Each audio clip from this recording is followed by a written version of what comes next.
కార్లన్నీ ఏర్లైతే వీర్లన్నీ line కడతా mic పట్టి stage ఎక్కితే బోట్లన్నీ టైట్ అయితే నైట్ అయితే. మనకు ఫస్ట్ లోనే మన శ్రీకాంత్ తోటలో మామ అయితే ఆల్రెడీ ఇచ్చాడు అనమాట వార్నింగ్, రా లాంగ్వేజ్ అండ్ రా స్టేట్మెంట్ అని చెప్పి. ఆ బొక్కలే ఇలాంటివన్నీ ఎన్ని చూడలేదని చెప్పి కంటిన్యూ చేశాను అనమాట. అసలుకి ఎప్పుడైతే ఆ ఎల్కే బిట్ వచ్చిందో మైండ్ పోయింది అంతే. ఆ 1.5 మినిట్ ఉన్న ఆ గ్లిమ్స్ని చూసిన తర్వాత 2 days గ్యాప్ పట్టింది దాంట్లో ఉన్న బ్రేక్ డౌన్ చేయడానికి. అంటే దాంట్లో ఉన్న పెద్ద డీటెయిల్స్ ఉన్నాయంటే అది కాదు మ్యాటర్ ఆడ.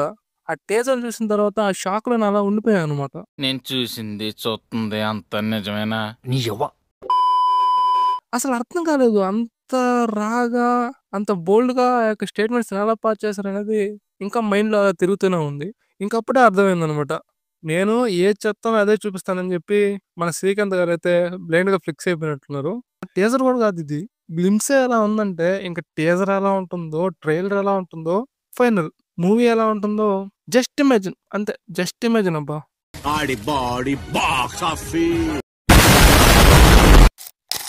మీన్వేల్ మన అంటుంది అయితే నన్ను నమ్ముకోండి, ఉన్నది అమ్ముకోండి. కాకపోతే మ్యూజిక్ ఎందుకు భయ్యా, బీజిఎం ఏంటి అసలుకి? అందుకనే కదా మన అంటుందిని అంతంత డబ్బులు పెట్టాను కోట్లు పెట్టి బ్లైండ్ గా నమ్మేది దీనికోసమే. He made every movie as is best అని 100% అవుట్పుట్ ఇచ్చేస్తాడు అనమాట. అందుకనే ఏ డైరెక్టర్ కూడా ఏ హీరో కూడా అనిరుద్కి ఎంత డబ్బులు తగలబోయడానికైనా కానీ వెనక్కి తగ్గరు. ఇంకా గ్లిమ్స్ స్టార్టింగ్ లోనే ఒక లేడీ అయితే తెలంగాణ యాస్తో పక్షులు, చిలకలు అండ్ కాకులు అని చెప్పి ఒక వింత సెంటెన్స్ అయితే చెప్తుంది. దానికి మీనింగ్ ఏంటంటే మన తెలుగు కల్చర్ లో ఏంటంటే కాకులకి చాలా మెయిన్ ప్రయారిటీ అయితే ఉంటది అనమాట. అది హిందూ రిచువల్స్ ప్రకారం అయినా కానివ్వండి, ఆర్ హిందూ కల్చరల్ పరంగా అయినా కానివ్వండి. ఫస్ట్ మనం కాకుల్ని మన యాన్సిస్టర్స్ కి పెండు ప్రదానం చేసేటప్పుడు కాకులకి అయితే మెయిన్ ప్రయారిటీ అయితే ఇస్తాము. ఇంకా బోనాల్ ఫెస్టివల్ ఎప్పుడు ఏంటంటే మన తెలంగాణ వాళ్ళు ఏమని నమ్ముతారంటే ఈ యొక్క కాకులని గాడెస్ కి ఒక మెసెంజర్స్ లాగైతే బిలీవ్ చేస్తారనమాట. అంటే మనం కోరుకున్న కోరికలని ఈ కాకులు దేవతల దగ్గరికి తీసుకువెళ్తాయనే ఒక నమ్మకం అయితే ఉంటది అనమాట. ఇంకోటి ఏంటంటే మనం మకర సంక్రాంతి కనుమ రోజు మన యొక్క పనిముట్లకి పూజ చేస్తాం కదా ఫార్మింగ్ చేసే వాళ్ళకి, వాటిలో కూడా మన కాకులకైతే మనం ప్రయారిటీ ఇస్తాం అనమాట. సో ఇన్ని విధాలుగా కాకులకైతే మన కల్చర్ లో ప్రయారిటీ ఉంది. అండ్ ప్రత్యేకంగా మన శ్రీకాంత్ ఓడెల గారు కల్చర్ కి ఇంకా తెలంగాణ యొక్క అవుట్ స్టూడెంట్స్ కి ఎంత వాల్యూ ఇస్తారో మనం చెప్పాల్సిన అవసరం లేదు. ఆల్రెడీ మనం దసరా మూవీలో అయితే మనం క్లియర్ గా అయితే చూసాము. అండ్ ఇదొక సైడ్ అయితే ఇంకొకటి కూడా మనం గమనించవచ్చు. పక్షులు, చిలకలు అంటే మేబీ మెన్ ఆర్ ఉమెన్ అయి ఉండొచ్చు.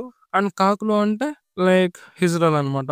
అంటే తెలుసు కదా 0.5 అయి ఉండొచ్చు. అండ్ ఇక్కడ ఇంకొక డౌట్ వచ్చింది ఏంటంటే మన నాని గారిని అయితే ఎల్కే అని రిప్రజెంట్ చేస్తారనమాట.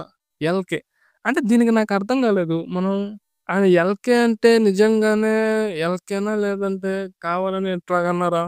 ఎవరి మీద కోపం ఉన్నప్పుడు కూడా వాళ్ళని మనం ఎల్కే అని అంటాం కదా. సో ఆ లెక్కన తీసుకున్నారా లేదంటే ఇందాక చెప్పినట్టు అతను ఏమన్నా ఒక హిజ్రానా అనేది ఇంకా ఐడియా తెలియదు. అండ్ మన నాని గారి డ్రెస్సింగ్ స్టైల్ కూడా గమనించినట్టయితే హీ సంథింగ్ లైక్ ఏ 0.5. అతని కాళ్ళకి మనం ఒక గోల్డ్ వాచ్ అయితే గమనించవచ్చు. అంటే he himself believe as a king అయి ఉండొచ్చు అనమాట. ఇంకా తన అండర్వేర్ మీద కూడా కింగ్ అనే రాసి ఉంటది మీరు కానీ అబ్జర్వ్ చేస్తే. సో ఎన్ని విధాల ఆ యొక్క డిస్ట్రోఫియన్ ల్యాండ్స్ లో ఈ యొక్క డామినెన్స్ మీద జరిగే ఒక మూవీ అన్న ఉండొచ్చు, లేదంటే సంథింగ్ బియాండ్ దట్. సో ఇవి నాకు కొంచెం ఇంట్రెస్టింగ్ గా అనిపించిన టీజర్స్ అయితే. మెయిన్ గా ఇందాక నేను చెప్పాను కదా ఆ యొక్క కాకులకైతే మూవీలో ఏదో మంచి ప్రయారిటీ ఉంది.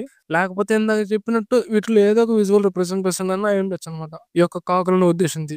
సో ఇది పారడైజ్ గ్లిమ్స్ యొక్క short and sweet break down. Hope ఈ వీడియో మీకు నచ్చిందని అనుకుంటున్నాను. వీడియో నచ్చితే మాత్రం ఖచ్చితంగా మన ఛానల్కి అయితే సబ్స్క్రైబ్ అవ్వండి. అండ్ పక్కన ఉన్న బెల్ ఐకాన్ కూడా కొట్టి పెట్టండి. పడి ఉంటుంది అలా. And stay tune.